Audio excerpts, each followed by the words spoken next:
है, कुछ साइंटिस्ट ने मिलकर के एक बहुत ही इंटरेस्टिंग एक्सपेरिमेंट किया। उन्होंने क्या किया कि एक बहुत बड़ा सा पिंजरा लिया, उसके अंदर 5 बंदरों को रख दिया और वहां पर एक सीढ़ी लगा दी। उस सीढ़ी के टॉप पर कुछ केले रख दिए। फिर उन साइंटिस्ट ने क्या किया कि जैसे ही कोई भी बंदर उस सीढ़ी पर चढ़ता केलों तक पहुंचने के लिए, तो ऊपर से ठंडे पानी की बारिश करने लग जाते। तो जैसे ही वो ठंडा पानी गिरता उस बंदर के ऊपर जो कि सीढ़ी पर चढ़ रहा था, वो फटाफट से नीचे आता तो पानी बंद हो जाता। फिर दोबारा से कोई और बंदर उस सीढ़ी पर चढ़ता उन केलों तक पहुंचने के लिए, दोबारा से यही होता। दोबारा से ऊपर से ठंडे पानी की बारिश होती, वो बंदर जैसे ही नीचे आता दोबारा से बारिश बंद हो जाती। तो बंदरों ने इसका मतलब यह निकाला कि जैसे ही कोई भी सीढ़ी पर चढ़ता है तो ऊपर से ठंडा पानी गिरता है। फिर उसके बाद में जैसे ही कोई भी बंदर उस सीढ़ी पर चढ़ने की कोशिश भी करता तो बाकी के बंदर सब इकट्ठे होकर के उसको पकड़ते, उसको मारते, उसको पीटते और उसको नीचे गिरा देते।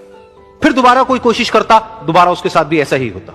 फिर उन साइंटिस्ट ने क्या किया कि उन 5 बंदरों में से एक बंदर को उस पिंजरे में से निकाला और उसकी जगह एक नए बंदर को उस पिंजरे के अंदर डाल दिया। अब उस बंदर को नहीं पता था कि यहां पर क्या खेल चल रहा है।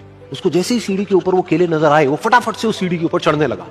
अब की बार साइंटिस्ट ने कोई बारिश नहीं करी, लेकिन फिर भी जो बाकी के बंदर थे उन्होंने इसको पकड़ा, सीढ़ी से नीचे उतारा और मारने पीटने लग गए।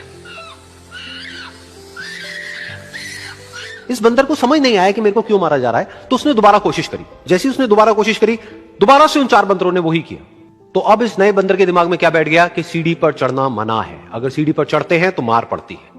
उस सीढ़ी पर चढ़ना क्यों मना है और क्यों मार पड़ती है वो उसको नहीं पता था, बट उसके दिमाग में यह बैठ गया कि इस सीढ़ी पर नहीं चढ़ना है, ना किसी को चढ़ने देना है। फिर दोबारा से उन साइंटिस्ट ने क्या किया कि जो पुराने 4 बंदर थे उसमें से एक बंदर को निकाला और एक नए बंदर को उसी जगह पर डाल दिया। अब इस नए बंदर ने भी वही किया जो इससे पहले वाले ने किया था, यानी कि वो भागता हुआ गया, उस सीढ़ी के ऊपर चढ़ने की कोशिश करी, उन केलों तक पहुंचने की कोशिश करी। बाकी 4 इकट्ठे हो गए और उन्होंने उसको मारा पीटा, सीढ़ी से नीचे गिरा दिया। उसको कुछ समझ नहीं आया, उसने दोबारा कोशिश करी, दोबारा उसके साथ यही हुआ। और अब इस बंदर के दिमाग में भी यही बैठ गया कि सीढ़ी पर चढ़ना मना है और सीढ़ी पर चढ़ने से मार पड़ती है। फिर साइंटिस्ट ने एक एक करके जो पुराने 3 बंदर बचे हुए थे उसमें से भी एक एक करके उन बंदरों को निकाला और उनकी जगह पर 3 नए बंदर आ गए। अब ये 5 बंदर नए थे और किसी को भी ये नहीं पता था कि उस सीढ़ी पर चढ़ना मना क्यों है, लेकिन उन सबके दिमाग में बैठा हुआ था कि सीढ़ी पर चढ़ने से मार पड़ती है। तो कोई भी कोशिश नहीं कर रहा था, जबकि अब कोई ठंडे पानी की बारिश भी नहीं हो रही थी। वो चाहते तो आराम से उस सीढ़ी पर चढ़ते, केले तोड़ते और आपस में बांट करके खा लेते। बिल्कुल ऐसा ही हम लोगों के साथ भी होता है, यानी कि इंसानों के साथ भी होता है। हजारों साल पहले कोई प्रथा बनी होती है, कोई रीति रिवाज होता है जिसके पीछे कोई ना कोई वजह होती है, लेकिन वो वजह खत्म होने के बाद भी वो प्रथा चलती रहती है, वो रीति रिवाज चलते ही रहते हैं। किसी में इतनी हिम्मत नहीं होती है ये पूछने की कि हम क्या कर रहे हैं, क्यों कर रहे हैं, बस सबको ये पता होता है कि ऐसा ही होता है।